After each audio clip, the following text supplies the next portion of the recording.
I wanted to replace the seats in my 70 Beetle, my rat Beetle, and I bought a set of reclining bucket seats. They supposedly come from a Chevy S10.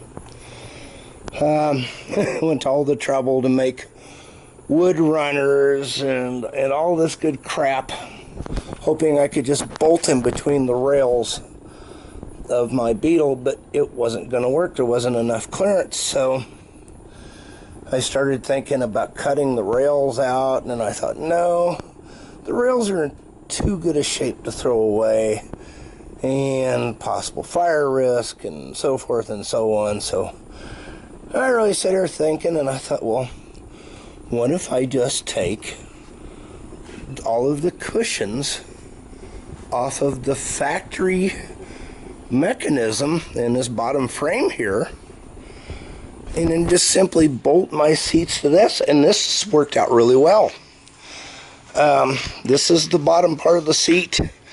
You leave this crossbar in, and of course this is a U shape, so you won't cut any of that.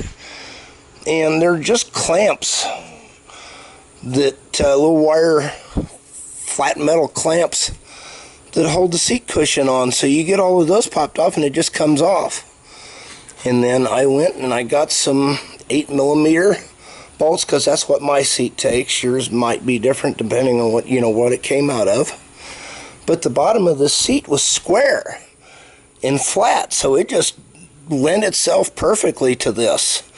I went to Lowe's and I just got some of the plain old, it's for making shelves, I think. It's a light angle that's got holes drilled every inch, and that worked out perfectly. I cut them to length, and then they just clamp on the seats, and then of course the seats will go in just like a factory seat. So yeah, this is going to work out really well.